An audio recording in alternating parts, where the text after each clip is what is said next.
C'est vraiment un plaisir et un honneur de participer à ce séminaire organisé par Numérite et la Poste du Sénégal, qui est une institution postale sœur. Première chose, c'est que la thématique même qui est discutée ici est une thématique importante. On parle de la Poste et l'économie numérique. Vous savez, de plus en plus, nos États ont une responsabilité de présenter leur politique en matière d'atteinte des objectifs du millénaire.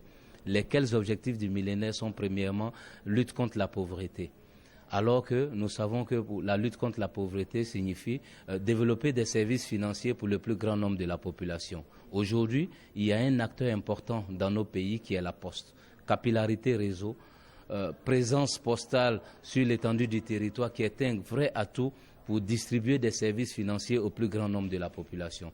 Donc, le premier acteur de l'État pour sa politique de lutte contre la pauvreté, c'est la Poste. Deuxième élément, c'est la lutte pour la fracture numérique. La capillarité du réseau postal permet donc d'avoir des points de présence pour donner accès à Internet au plus grand nombre de la population. Et troisième élément, la Poste peut être l'acteur de l'inclusion sociale ou la formation, encore une fois, au plus grand nombre de la population. Cela voudra dire que la Poste est aujourd'hui l'opérateur des services aux citoyens.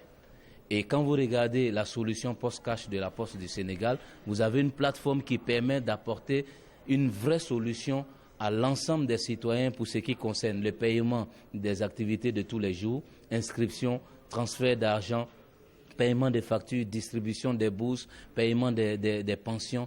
Vraiment, pour montrer à l'ensemble de la population que quelque chose de bon peut sortir de la Poste. Parce que c'est une institution qui a toujours été vue comme une vieille institution incapable de produire quelque chose. Mais aujourd'hui, vous avez la preuve que quelque chose de bon peut sortir de la Poste.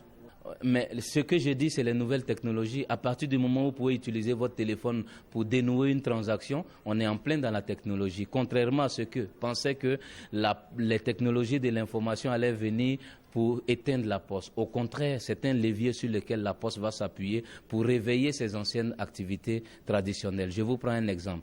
Au nom du e-commerce, vous avez besoin de payer en ligne. Mais si vous payez en ligne, ça veut dire que vous allez utiliser la carte Poste Cash pour payer en ligne.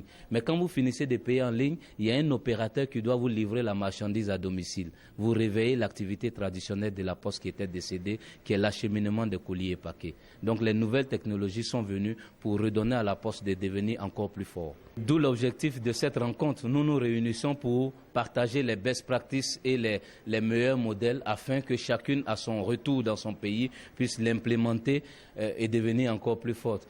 Je pense que c'est ça aussi l'objectif de l'Union panafricaine des postes qui, dans sa politique, est en train de travailler pour que l'ensemble des postes puissent avoir une interconnexion au niveau infrastructure, mais au niveau énergie, pour nous permettre d'assurer notre rôle de coursier de l'État, donc d'acteur du développement.